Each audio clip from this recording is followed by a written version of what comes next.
most times there's no family name to be carried, there's no any inheritance to be carried, there's no history. Rather, you are carrying generational trauma.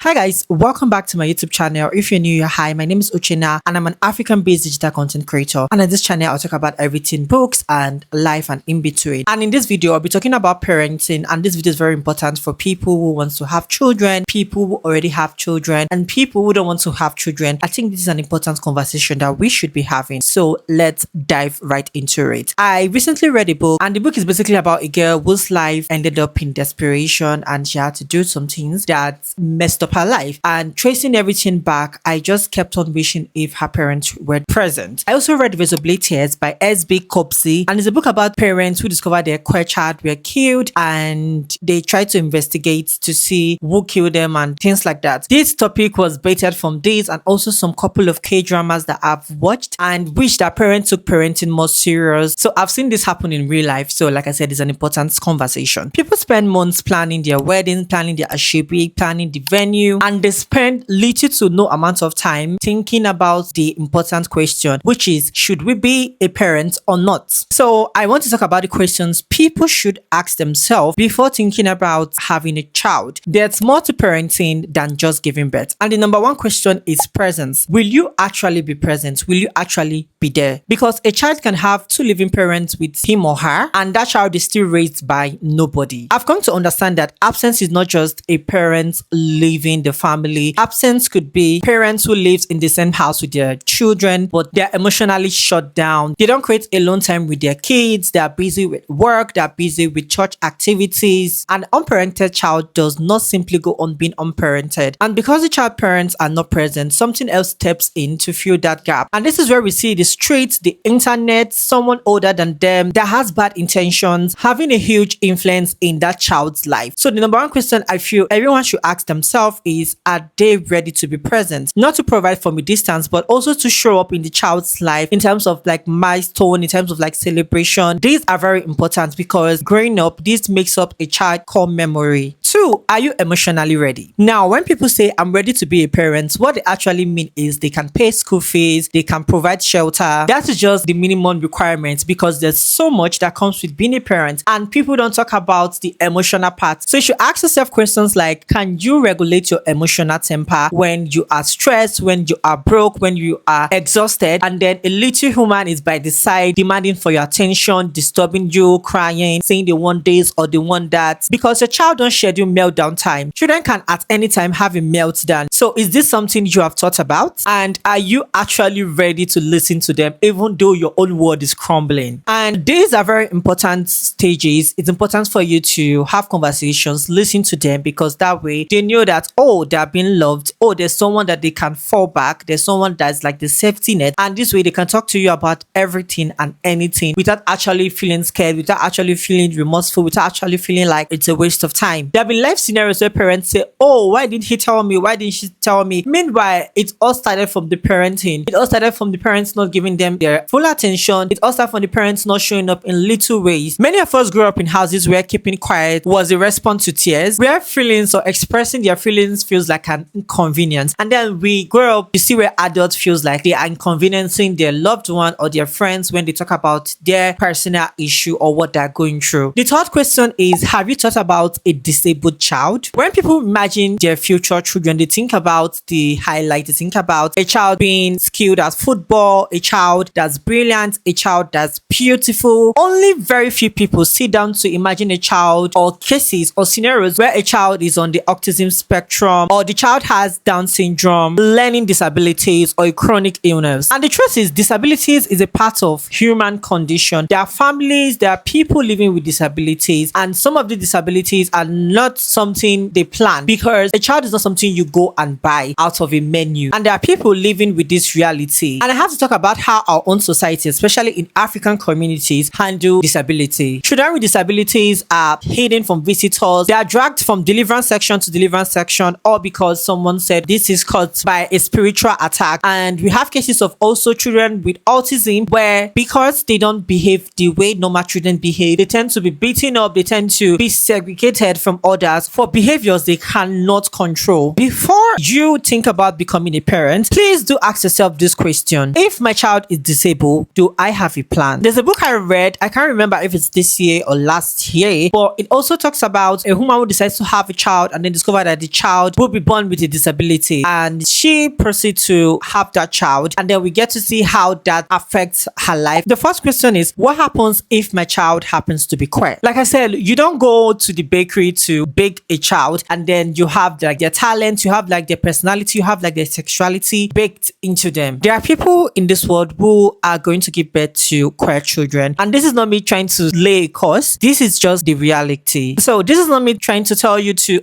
support the LGBTQ plus or don't support, but the question, like I said, is if a child happens to be queer, will your love for them be unconditional or conditional? Because when it comes to children are not just children. Children learn, children watches how you talk to people, children look at how you react to things, and then they decide if you are a safe space or not. Some children are able to tell if the love their parents have for them is conditional or unconditional, and if the love is a conditional love, they tend to hide. They don't show you the full version of who they are. They give you like an edited part version of themselves because you are not someone that they can show their full self to. If a child hides from you, you cannot protect that child. The hiding is where the problem is. Maybe they have been exploited, maybe they are going through depression, maybe they have a secret relationship. They can't come out and say these things to you because reporting it's more like confession. The question is simple: if a child turns out to be someone you didn't expect, especially their sexuality, would they still have a parent? The fifth one is, why do I want to even have a child? One of the most common and interesting reasons people have children, especially in Africa, is to have someone who will take care of them when they're older. So the child is like an investment. Some people have a child to fix their marriage, and some people have a child for just redemption in cases where, because they're not able to be a doctor, they want a child who is going to be a doctor, and then they impose on that child a dream that's theirs and not that of the child, forgetting that their child also have their own personal dreams and ambitions they want to pursue. If you fall under the category of people who are in these categories, I want you to know that is a wrong reason for you to have a child. These children are not pension scheme, they are not your retirement funds. This is why you see cases of teenagers and young adults being unhappy. Their parents didn't actually provide for them, and then they have to like figure out life themselves to some point, and now they have to also take care of their parents. They have responsibilities. The only honest reason to bring a child into this world is to love,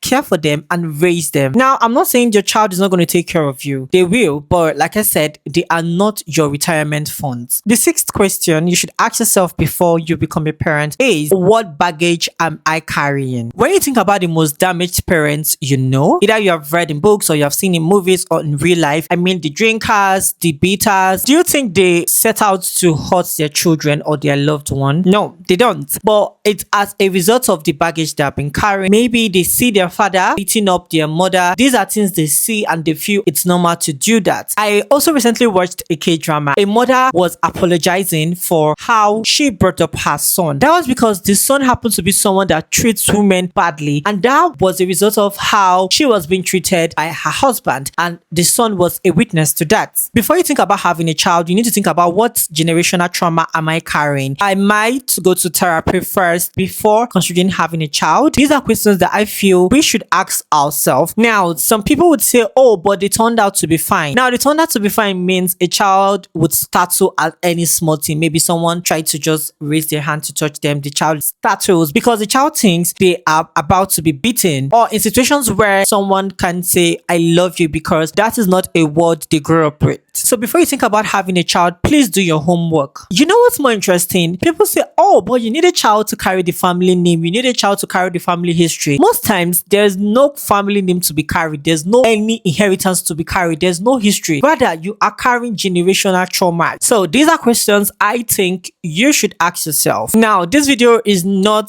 to tell you not to have a child. It's not an anti-parenthood type of video. It's more of about we being intentional with bringing bringing children into this world. The world is full of adults still bleeding from careless parenting. I've met them, you've met them, we know some of these people in real life, and most of all this could have been prevented if the parents sit down to ask themselves this question before deciding to give birth. I personally think the best thing you could give a child is not just money, food, shelter, but also the best version of yourself. So do let me know in the comment section, what question do you think people should ask themselves before deciding to give birth or raise a child? So we've come to the end of this video. Please do give this video a thumbs up if you like it, and do subscribe to the channel if you're yet to subscribe. I would see you in my next video.